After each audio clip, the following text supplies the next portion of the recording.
there, I'm Linda Murray, founder and lead executive coach at Athena Leadership Academy.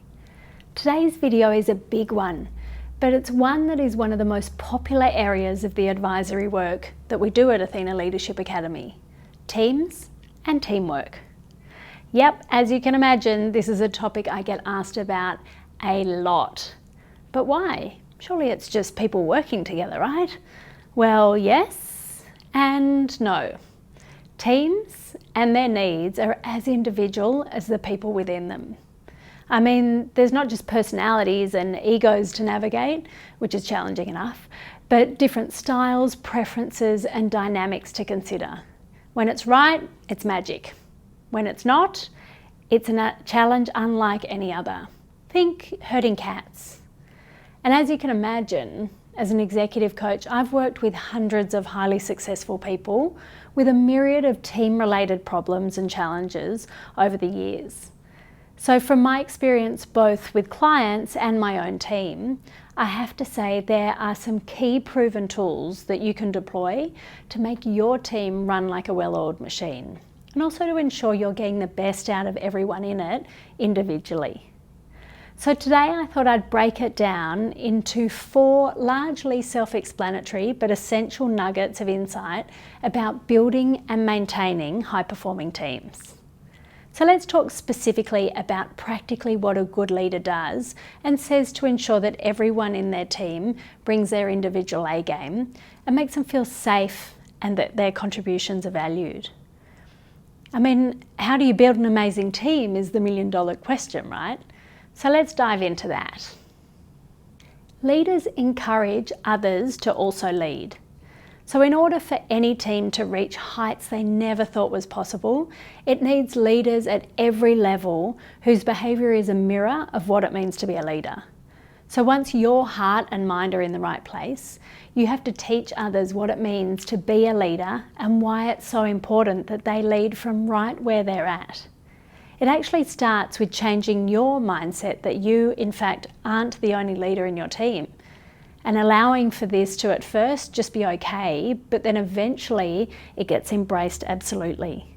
Once this is mastered by you alone, the real secret is then to identify everyone's individual leadership capabilities and give them a chance to use this for theirs and their team's benefit. This one is a slow burn, but it's incredibly empowering and effective. Time management. Only have high quality and productive meetings. So a recent yet slightly terrifying estimate suggests that employees in the United States alone endure a staggering 55 million meetings a day. Oh, have mercy, please. When it comes to meetings, quality over quantity every time. Your people's time is a precious resource. Use it wisely. You can have quality and productive meetings by narrowing your focus on the purpose of each meeting, making sure only the right people attend, and ensuring that each person attending is contributing to the meeting. While this can be difficult, especially initially, there might be nothing more important in your business for both morale and productivity than having meetings that actually matter. Focus on elevating others. These 2 words are, in my opinion, the keys to modern day leadership. Elevating others. If you want your team to come together to achieve a goal, it means you need to focus on elevating others on a daily basis. You can't take a hands-off approach to leadership, but instead must be involved by challenging and coaching people to elevate their performance each day. If you remember nothing else, remember these wise words of Robert Ingersoll: "We rise by lifting others." Accountability, always on every good team's to-do list. The best leaders don't look at accountability as optional or as negative. The best teams understand accountability is a non-negotiable if they want to be at their best. They see it as both positive forward momentum and also an opportunity.